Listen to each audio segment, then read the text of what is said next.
안녕하세요. 밤라디오 민준에 오신 것을 환영합니다. 저는 30대 중반의 남자입니다.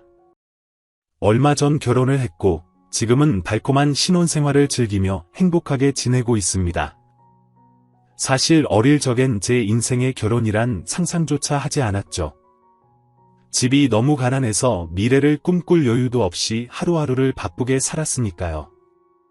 그런데 어느 날, 많은 날들 중 하나가 제 인생을 완전히 바꿔 놓았답니다. 이제 역전의 명수, 제 인생 극장 이야기를 들어보세요. 학급비를 안 낸 녀석들, 종례 후 교무실로 따라오세요. 김명수, 네, 저요? 아니, 너 반장이잖아. 인사 안 해? 네, 차려. 선생님께 경례, 감사합니다. 명수, 교무실로 따라와. 초등학교 5학년 때까지 반장을 맡아본 저에겐 교무실이 익숙한 곳이었죠. 지금 생각해보면 인권 침해 같기도 한데, 당시에는 이런 암묵적인 규칙이 있었어요.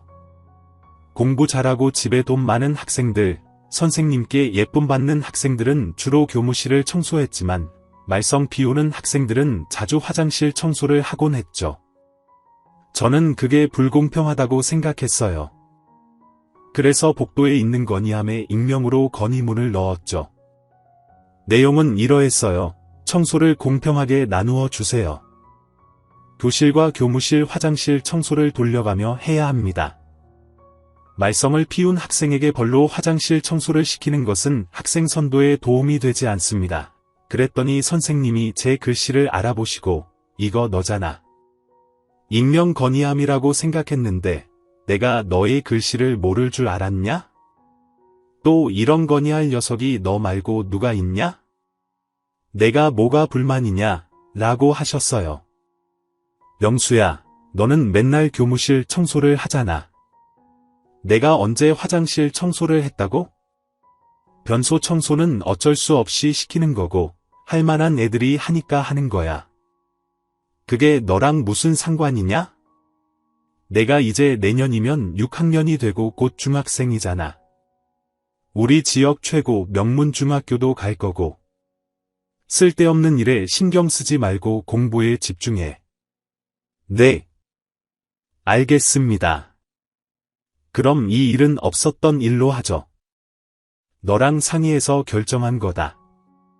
이제 가봐. 선생님은 그렇게 말씀하시며 건의함에 넣었던 종이를 찢어 휴지통에 던지셨습니다. 청소를 시키면서 선생님은 늘 이렇게 말씀하셨죠. 너희가 생활하는 곳은 너희가 청소해야 한다. 그 말을 들을 때마다 저는 의문이 들었습니다. 교실 화장실은 우리가 생활하는 곳이 맞지만 왜 교무실 청소를 학생이 해야 하나요? 교무실은 선생님들이 생활하는 곳인데. 그렇게 생각하면서 처음으로 용기를 내어 건의를 했지만 제 첫 용기는 먼지처럼 사라졌습니다. 반골 기질이 있는 건지 저는 공정하지 못한 것을 참지 못했던 아이였습니다. 명수, 학교 다녀왔냐? 강아지 배고프지? 얼른 밥 먹어라. 다녀왔습니다. 할머니, 배고파요. 오냐? 된장찌개 끓였으니까 김치랑 해서 먹어라. 선생님 말씀 잘 들었고 친구들이랑 사이좋게 지냈어요. 네, 엄마 표정이 왜 그래? 그런데 왔다. 무슨 일 있었냐? 할머니께 학교에서 있었던 일을 말씀드렸습니다. 세상은 너무 불공정해요. 불공정? 아따. 지금 내가 초등학교 5학년이잖아. 우리 명수가 자라서 정치인이 될 건가? 철학자가 될 건가? 어째서 그런 말을 하냐? 할머니는 제 이야기를 묵묵히 듣고 계셨습니다. 할머니의 말씀이 제 인생에 큰 지침이 되었습니다. 명수야, 세상은 원래 공정하지 않은 거야. 그게 세상의 이치란다. 그렇다고 불평만 한다고 해서 뭔가 바뀌겠어? 그런 건 아무 의미 없는 일이야. 그런 때일수록 주변을 살펴보고 사람을 봐야 그 불공정한 세상에서 힘겹게 살고 있는 사람들이 있는지 살펴보는 거야. 그 다음엔 그 사람들이 어려움을 덜 수 있도록 돕고 마음을 나누는 거지. 사람을 살리는 건 분노가 아니라 사랑이야. 알겠지? 알겠어요, 할머니. 그래, 이제 밥 먹어라. 찌개가 다 식은 것 같으니 데워줄까? 아니요, 할머니. 그냥 먹을게요. 엄마는 제가 8살 때 일찍 돌아가셨어요. 몸이 약했고 투병을 오래 하셨거든요. 어린 나이였지만 사랑하는 사람을 다시는 못 보는 일이 어떤 건지 확실히 알았어요. 그때부터 아빠와 할머니와 함께 살게 되었습니다. 수년 동안 아픈 엄마의 병원비를 감당하느라 아빠는 쉬지 않고 일을 했어요. 엄마가 돌아가신 후에도 그는 전국을 돌아다니며 건설 현장에서 일하셨죠. 그래서 저는 할머니와 둘이 지내는 날이 많았습니다. 명수야, 중학생 되면 밥은 혼자 차려 먹을 수 있겠지? 할미가 반찬은 다 해놓고 가니까 그냥 꺼내 먹기만 하면 돼. 왜요? 할머니, 어디 가세요? 할미가 일을 구했어. 건물 청소하는 일이야. 새벽부터 저녁까지 하는 건데 우리 명수 공부시키고 맛있는 것도 먹이려면 할미가 부지런히 움직여야지. 안 그러냐? 건물 청소요? 그거 엄청 힘들 것 같은데요. 아직 젊으니 알겠지. 요즘엔 노인네가 할 수 있는 일이 있다는 게 얼마나 감사한 일인지 알아야. 그러니까 우리 명수는 공부 열심히 하고 잘 먹고 잘 자라야지. 할미는 죽어도 소원이 없어. 중학교에 들어갈 무렵 할머니는 일을 시작하셨습니다. 3달, 4달에 한 번 아버지가 오시면 함께 삼겹살을 먹었죠. 상추에 삼겹살, 마늘 올리고 쌈장 찍어 먹는 쌈이 얼마나 맛있던지. 아버지, 제가 쌈 하나 싸드릴게요. 드세요. 아이고, 쌈은 우리 명수가 싸준 쌈이 최고지. 할머니는 벌써 싸드렸죠. 명수야, 중학교 공부는 괜찮니? 갑자기 엄청 어려워지긴 했는데, 그래도 괜찮아요. 그래, 아버지가 다른 건 몰라도 명수 공부 뒷바라지는 할 테니까, 다른 걱정 말고 공부 열심히 해라. 어머니 일은 좀 괜찮으신가요? 집에서 편히 쉬셔야 하는데 제가 면목이 없어요. 아이, 그런 소리 하지 마. 명수한테 내가 뭐라고 했냐? 아직 팔팔한데 집에만 있으면 모밥이 나오는 것도 아니고 쌀이 나오는 것도 아니잖아. 보니까 나보다 나이 많은 노인네들도 다 일하고 있더라. 나는 어린 축에 속하는 거야. 우리 명수 대학교 갈 때까지 끄떡없지. 예전엔 우리 셋이 전부였던 시절이었잖아. 그때 우리는 각자의 자리에서 열심히 살았어. 할머니는 할머니의 일을, 아버지는 아버지의 일을, 나는 공부를 열심히 했지. 지역 명문 중고등학교를 차례로 졸업한 뒤 나는 할머니와 아버지가 그토록 고대하던 대학생이 되었어. 서울에 있는 대학교에 입학하게 되었고 집을 떠나야 했지. 아이고, 내 새끼, 다른 건 바라지 않고 잘 먹고 건강히 최고니께 먹는 거 잘 챙겨 먹고 방학 때마다 내려올게요. 할머니, 아버지 걱정하지 마세요. 처음으로 집을 떠나 생활하게 되었어요. 서울에는 저처럼 지방에서 올라온 학생들도 많고 높은 건물들과 자동차들이 쉴 새 없이 다니는 복작복작한 곳이었습니다. 처음엔 낯설었지만 곧 적응했어요.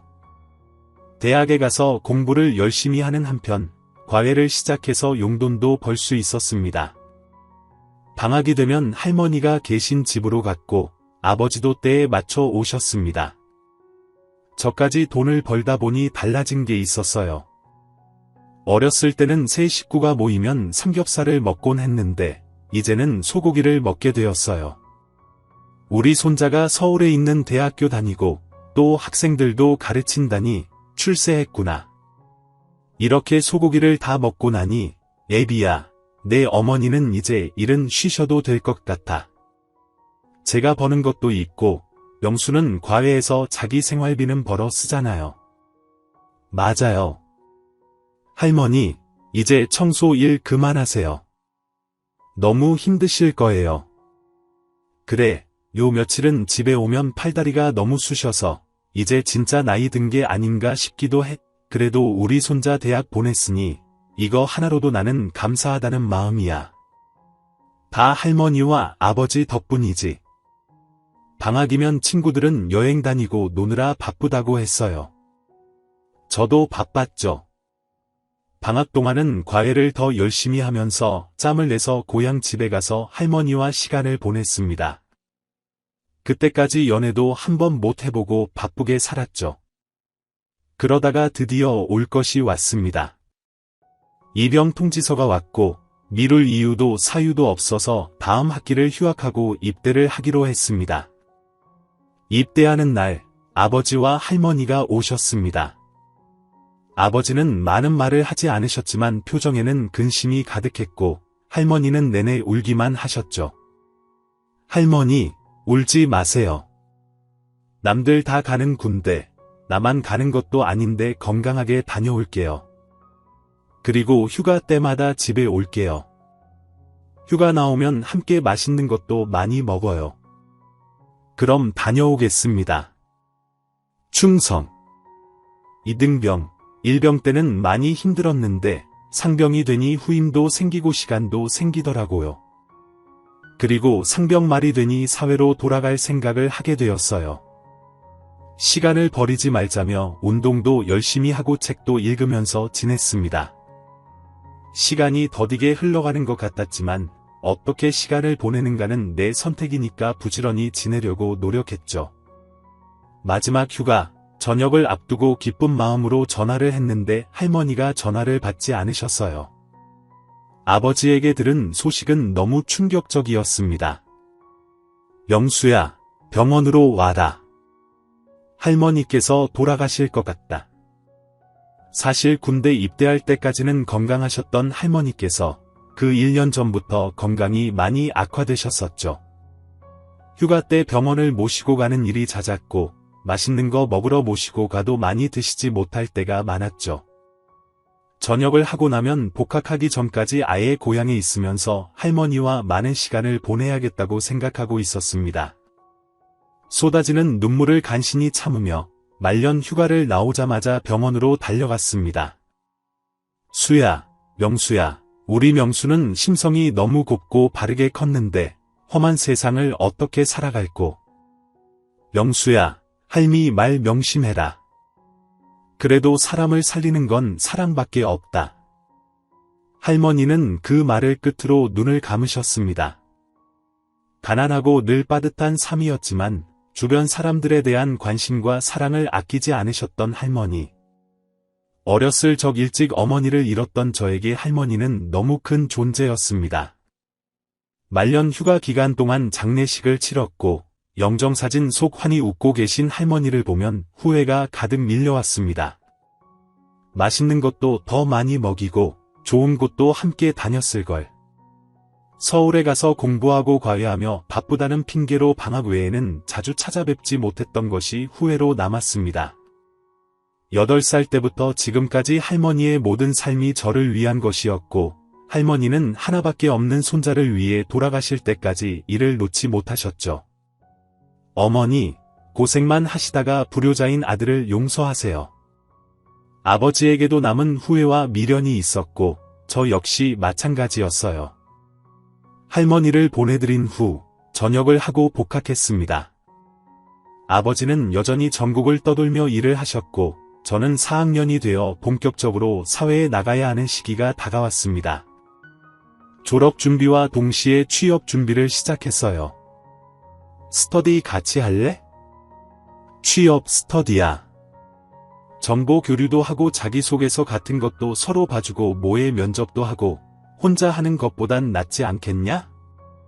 그런 모임이 있구나. 몇 명이나 되는데 6명 정도만 하려고 좋아. 너 방학 되면 고향 내려간다고 맨날 서울에 없었잖아. 졸업반인데 설마 내려가는 거 아니지? 이제 내려갈 일 없어. 왜 그냥 내 말대로 졸업반인데 방학이 어디 있어? 취업 준비하기 바쁘지? 이제 고향에 더 기다리는 사람도 없고 그래 무슨 사정인지 잘 모르겠지만 힘내라. 치열한 20대여. 지금도 그렇지만 제가 20대일 때도 경쟁이 무척 치열했어요. 선배들 말을 들어보니 자기소개서 쓰고 지원서만 한 100곳 정도를 넣는다고 하더라고요. 그렇게 해도 서류 전형 합격하기가 힘들다고 그냥 대학 이름만으로 서류 합격하는 건 다 옛날 말이라고 하더라고요. 학교 이름뿐 아니라 개인 스펙의 중요성이 강조되던 시절이었습니다. 근데 솔직히 나는 이런 생각한다. 출발선이 다른 것 같지 않냐? 무슨 말이야. 다 같이 취업 준비를 하고 있어. 준비 땅 하면 결승선을 향해 달리는 거지. 그래 누구는 빠르고 누구는 느려 실력이 부족해서 결승선을 늦게 통과하는 건 납득이 되지. 인정할 건 인정해야 하잖아. 근데 명수야 난 준비하면 할수록 출발선 자체가 다르다고 느껴. 사자 들어가는 사회 지도층 자녀들. 어렸을 때부터 이미 유학은 기본으로 깔고 가니 어학 능력 출중하지 경력도 빼곡하지. 어학 경력 그거에 뭐가 필요한 것 같다. 두 가지야.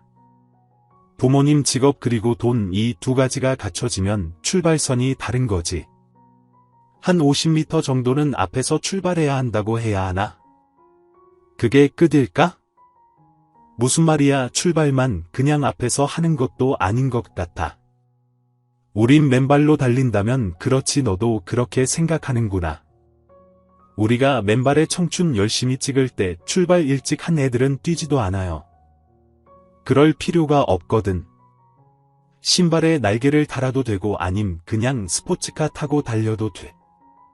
어차피 결승선을 제일 먼저 통과하는 건 걔네들이지. 그래 나도 알아. 근데 민철아 뭐 이렇게 불평한다고 뭐가 달라져. 우린 더 열심히 해야지. 발바닥에 땀나도록 뛰고 이가 없으면 잇몸으로라도 버텨야지. 안 그래? 그래 긍정의 아이콘 명수야. 내가 그냥 스터디장 할래?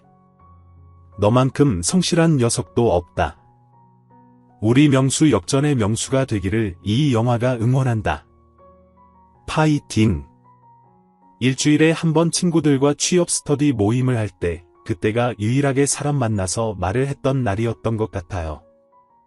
그 외에는 지독하고 고독하게 글자와의 씨름을 했습니다. 자기소개서를 쓰고 수없이 수정하고 또 쓰고 고쳐 쓰고 이력서를 작성하고 그런 나날들이었어요.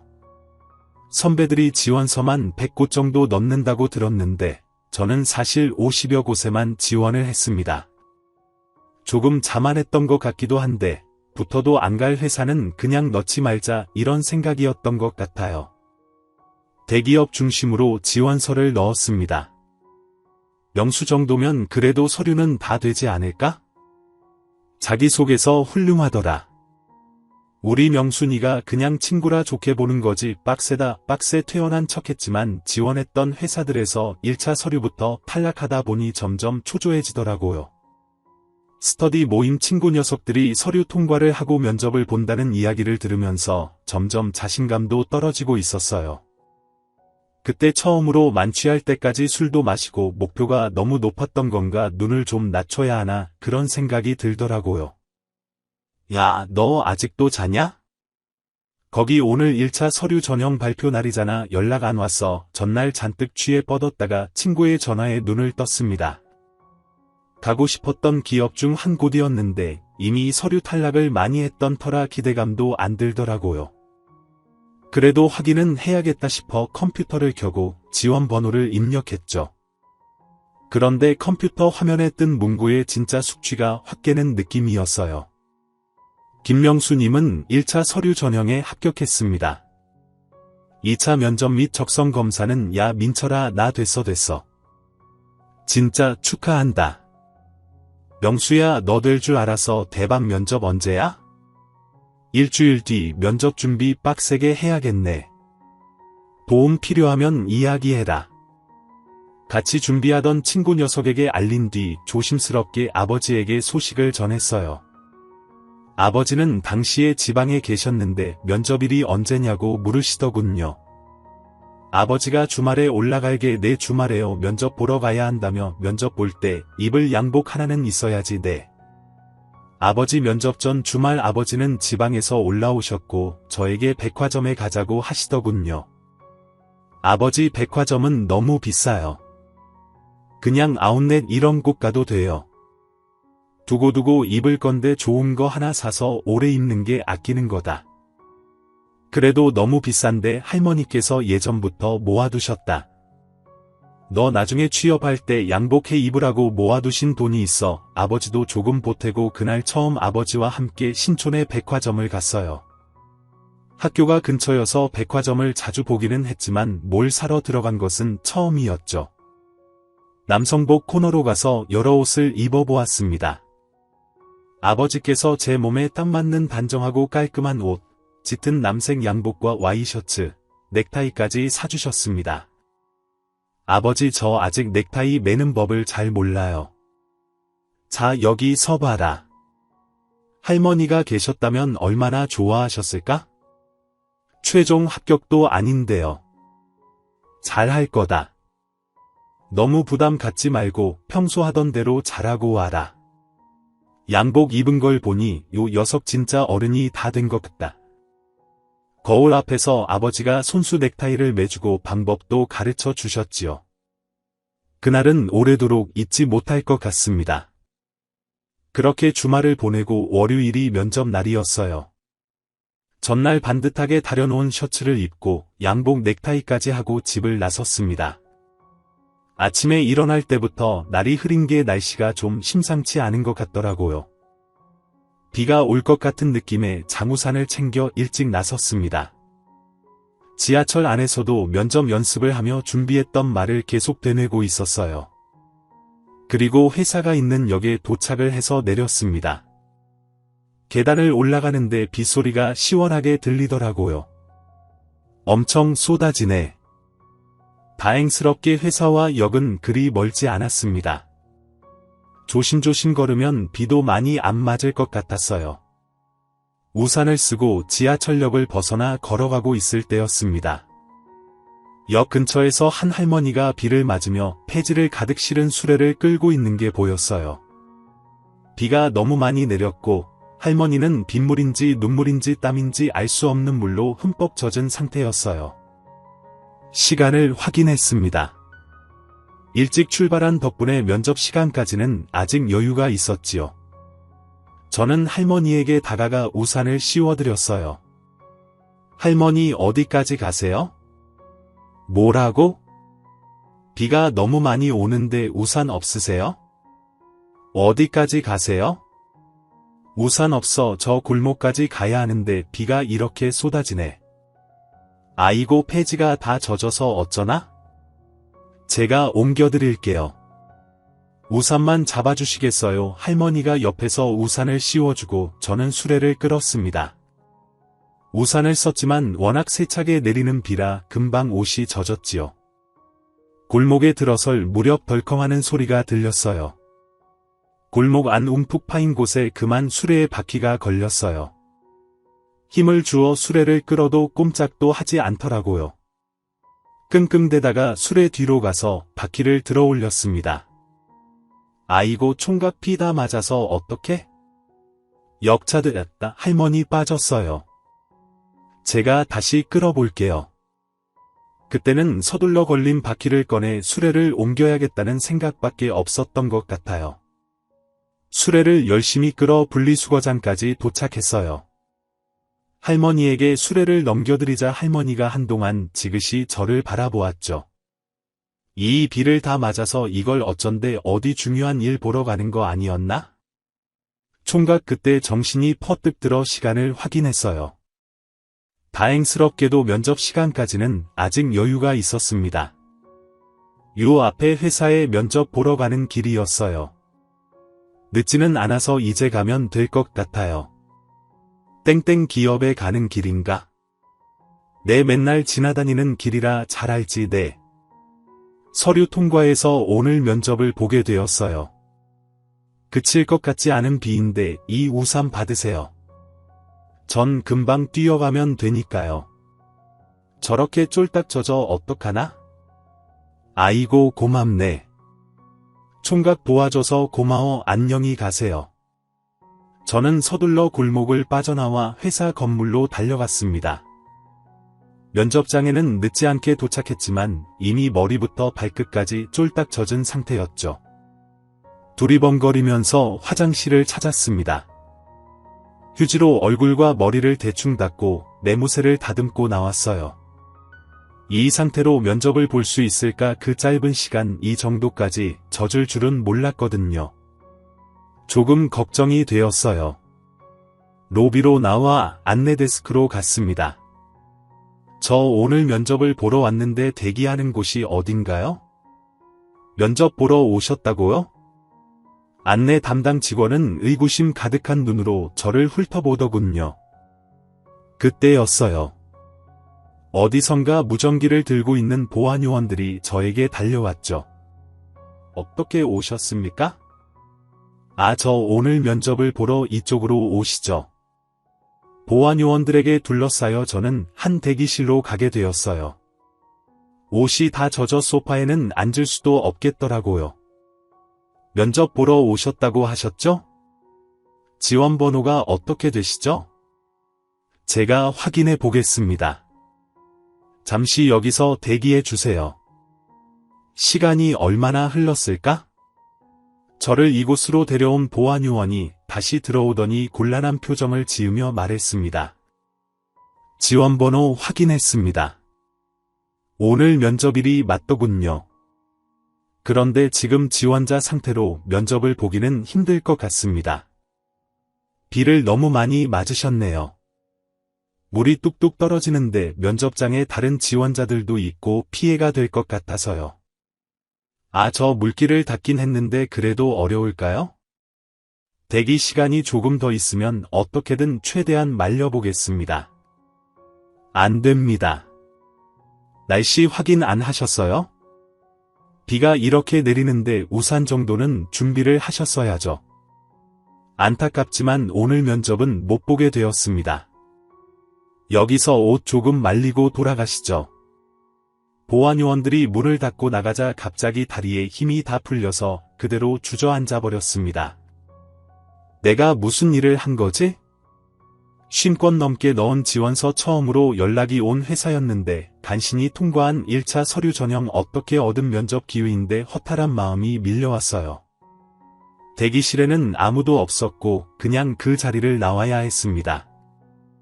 회사 밖으로 나오자 비가 그쳤더라고요. 하늘을 보니 회색 먹구름이 이동하며 날씨가 개는 것이 보였습니다. 씁쓸하게 잠시 하늘을 보다가 지하철역으로 향했어요. 그런데 바로 지하철을 탈 수가 없겠더라고요. 주말에 올라온 아버지가 아직 지방에 안 내려가셨거든요. 자취방에서 저를 기다리고 있을 거였죠.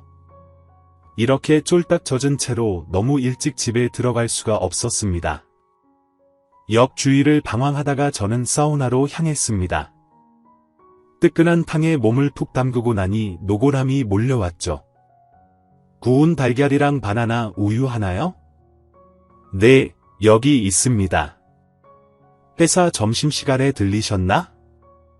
비를 많이 맞았나 보네.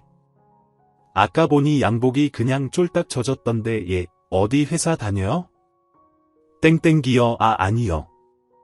저렇게 젖은 걸 어떻게 입고 가나? 근처 세탁소라도 가보시던가? 네, 감사합니다. 사우나에서 달걀과 바나나 우유로 배를 채우고 시간을 때우다가 늦은 오후 집으로 향했습니다. 집에 가니 아버지께서 저녁을 준비하고 계셨어요. 어서 와라. 고생 많았다. 배고프지? 저녁 먹자. 아버지 죄송해요. 죄송하다니. 뭐가 면접을 잘 못 본 거야? 왜 뭐 답을 못했어? 사실 제가 입이 잘 떨어지지가 않더라고요. 머뭇거리다가 오전에 있었던 일을 사실대로 털어놓았어요. 아버지는 그저 말없이 묵묵하게 이야기를 들으셨죠. 비가 너무 많이 내렸고 할머니께서 힘들게 수레를 끄시는 듯 아버지 그냥 생각할 것도 없이 몸이 먼저 움직였어요. 할머니가 생각났거든요. 우리 할머니요.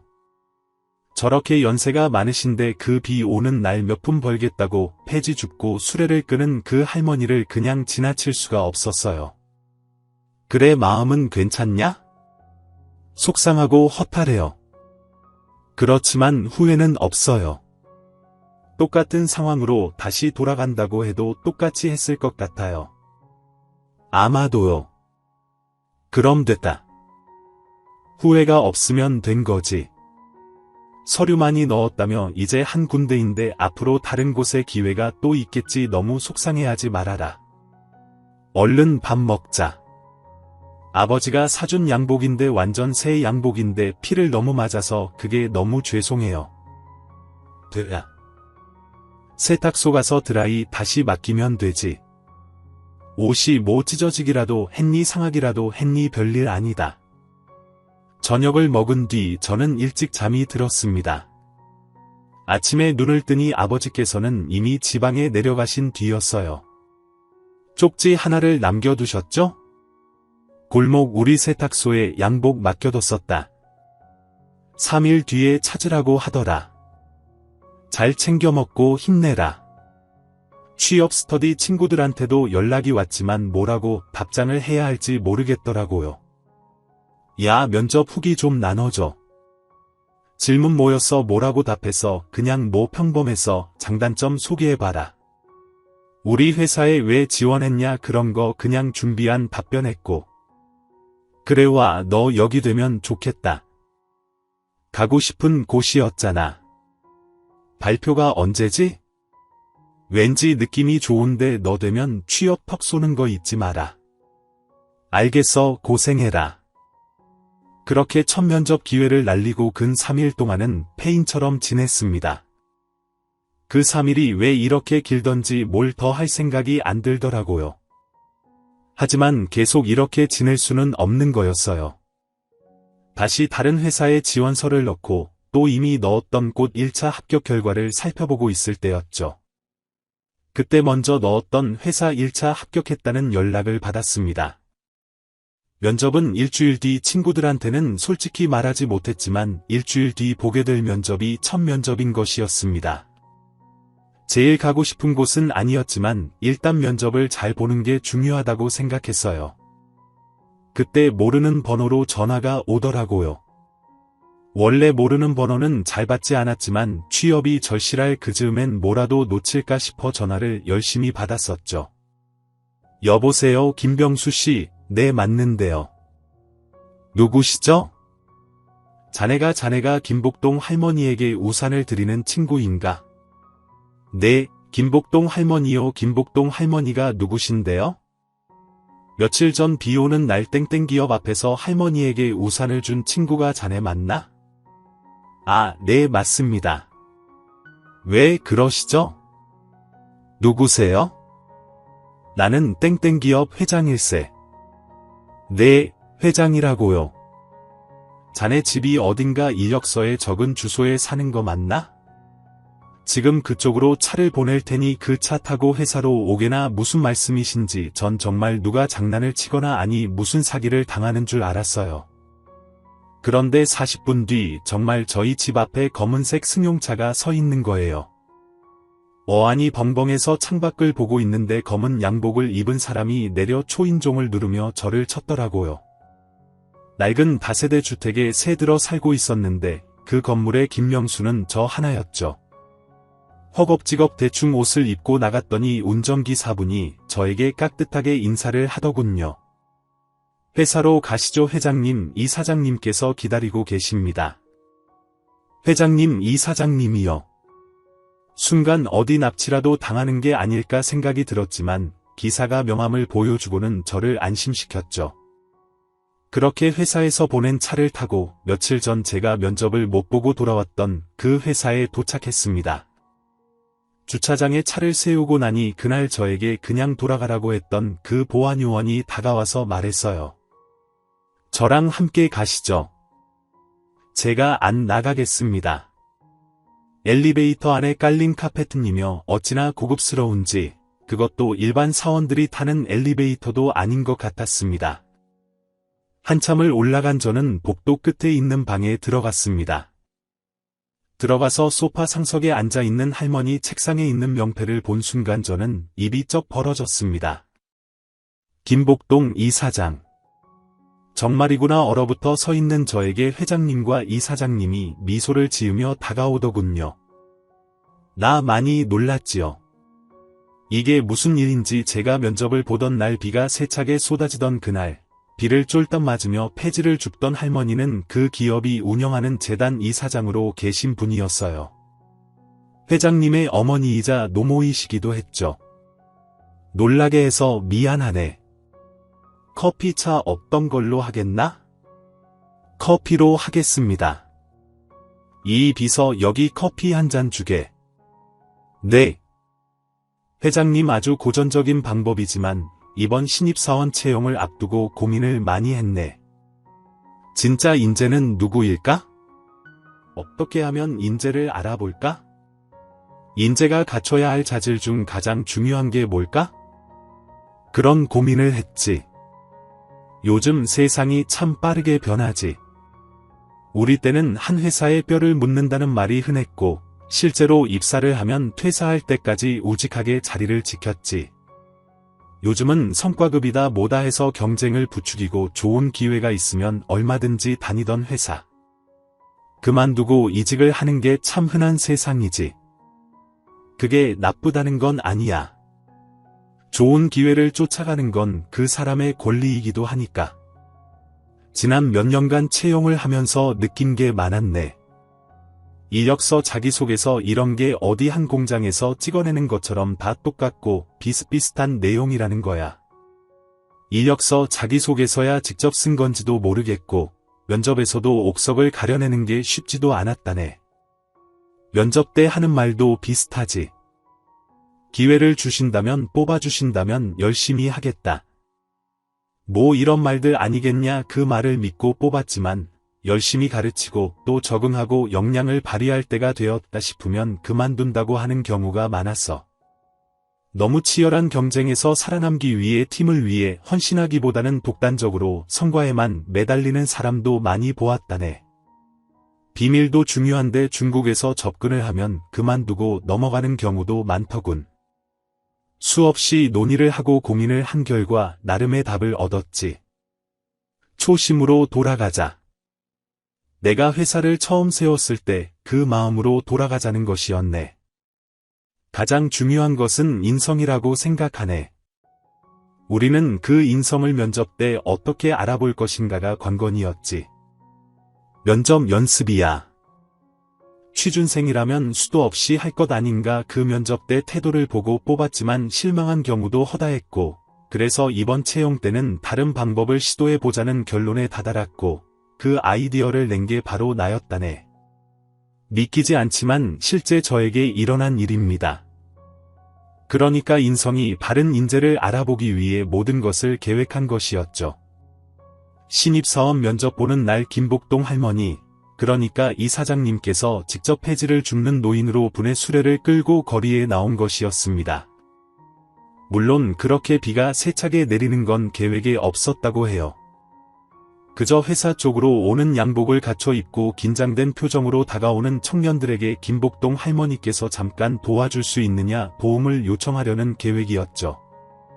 실제 분교에도 시험 삼아 그 방법을 해봤다고 합니다. 열이면 열 폐지 줍는 노인에게는 눈길도 주지 않은 채 바쁘다며 돌아섰다네. 그리고 나는 모든 것을 지켜보았지. 회사로 들어가 면접을 준비하는 사람들 말이야. 그런데 자네는 정말 특별했어. 하필 그날 비가 쏟아지고 날씨가 너무 좋지 않아. 이건 무리다 생각해서 그만두려고 했지. 근데 그때 자네가 나타난 거야. 내가 먼저 도움을 요청하지도 않았는데 자네는 선뜻 다가와 우산을 씌워주었네. 우산만 씌워준 것도 아니었지요. 수레를 끌어주고 수레가 도랑에 빠지자 그 비를 다 맞아가며 수레를 빼내어 옮겨주었지. 우리가 기다리던 사람이었어. 바로 자네 같은 사람이라네. 어떤 생각으로 어떻게 그런 행동을 했는지가 너무 궁금한데 말이야. 괜찮다면 이야기해 줄 수 있겠나? 네, 그런데 기대하신 것에 못 미칠 것 같습니다. 특별히 많은 생각을 하고 행동을 한 게 아니었으니까요. 그저 그냥 그렇게 지나칠 수가 없었습니다. 물론 그날 면접을 못 보게 되었고 돌아가라는 이야기를 들었을 때 속상하고 허탈했던 것은 사실입니다. 왜냐하면 많은 회사에 지원서를 넣었는데 1차 서류 통과를 하고 면접을 보게 된 게 처음이었거든요. 무엇보다 아버지께서 양복을 사주셨기에 면접도 못 보고 새 양복의 비를 쫄딱 맞아 간 것이 죄송했어요. 하지만 아버지께도 말씀드렸습니다. 아마 다시 돌아가도 저는 똑같이 행동했을 거라고 할머니를 도운 것에 대한 후회는 없다고요. 그럴 수가 제 이야기를 조금 더 드리자면 사실 저는 할머니 손에 자랐습니다. 어릴 적 어머니가 일찍 세상을 떠나셨고 8살 때부터 성인이 되기까지 쭉 할머니 손에서 자랐어요. 그래 그럼 수고하게 회사 일도 열심히, 재단에서 하는 봉사활동도 열심히 저는 저에게 주어진 기회에 감사하며 늘 최선을 다해 업무와 봉사에 임했습니다. 몇 년이 지나 저는 승진을 했어요. 팀을 더 잘 이끌고 직원들의 역량 향상을 위해 그동안 고민해왔던 것들을 하나하나 실천했습니다. 가장 먼저 생각한 것은 실패를 인정하는 문화 정착이었습니다.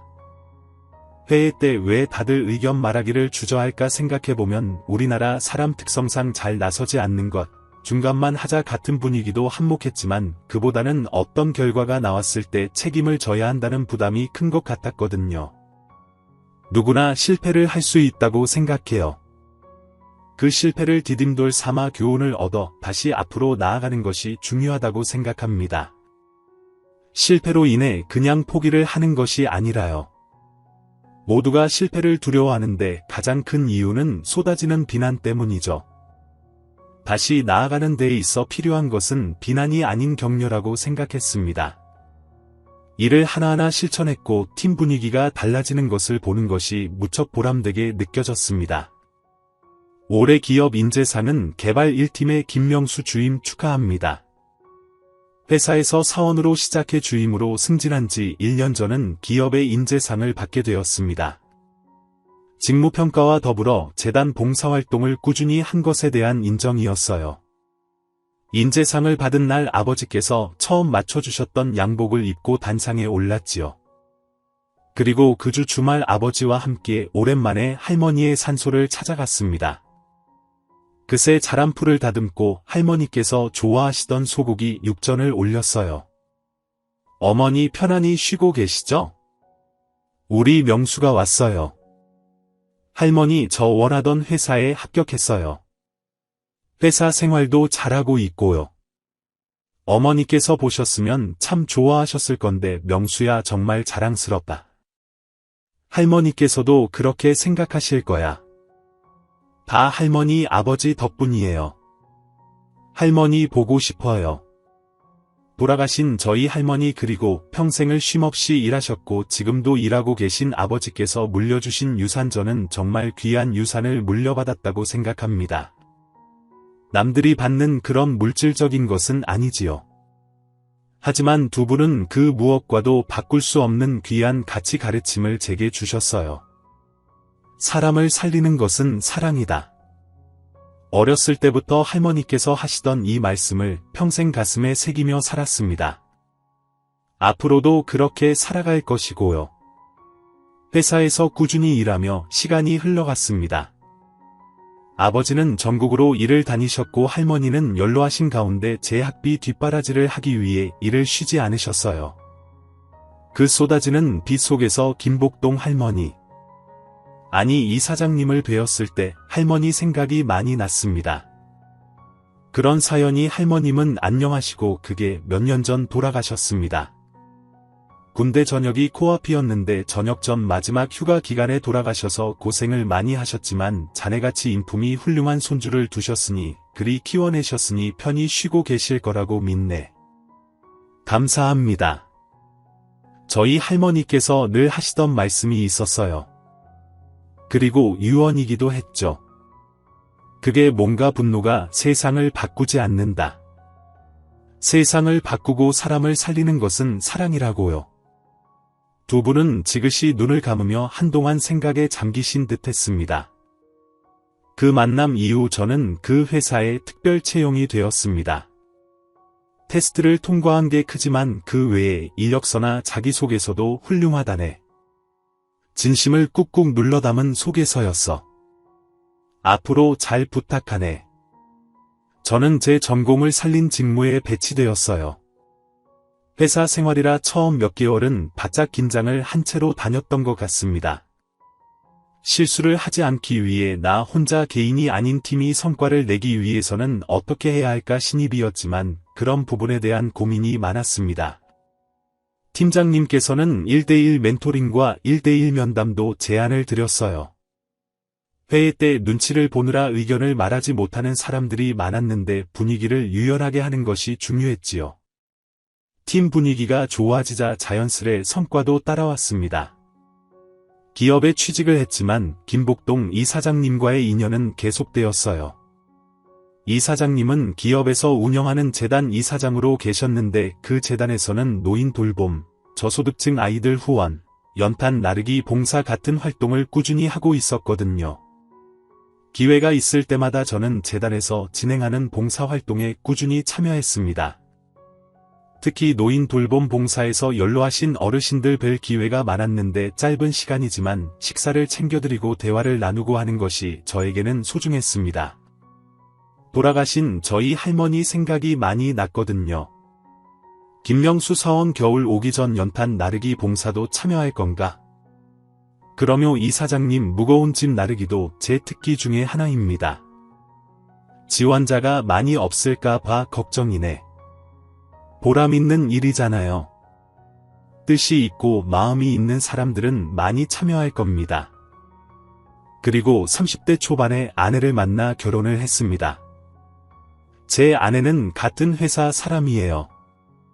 팀은 달랐지만 재단에서 진행하는 봉사활동에서 알게 되었지요.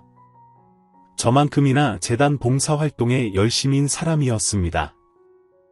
몇 년 연애를 한 끝에 결혼을 했습니다. 그리고 이제 내년에 저는 아버지가 됩니다. 아내의 임신 소식을 처음 들었을 때 눈물이 흘렀어요. 머릿속에 가장 먼저 떠오른 것은 저희 할머니였습니다. 내년에 태어날 아기 건강하게 잘 키우려고 합니다. 할머니가 저에게 주신 유산을 저도 제 아이에게 물려줄 것입니다. 세상과 사람을 사랑하는 아이로 자라나기를 바랍니다. 역전의 명수제의 이야기를 들어주셔서 감사합니다. 청취자 여러분의 삶에 행복이 피어나기를 바랍니다. 오늘 준비한 사연은 여기까지입니다. 재미있게 들으셨다면 구독과 좋아요, 알림 설정까지 눌러주세요. 그럼 저는 다음 사연으로 찾아뵐게요. 오늘도 건강하고 행복하세요.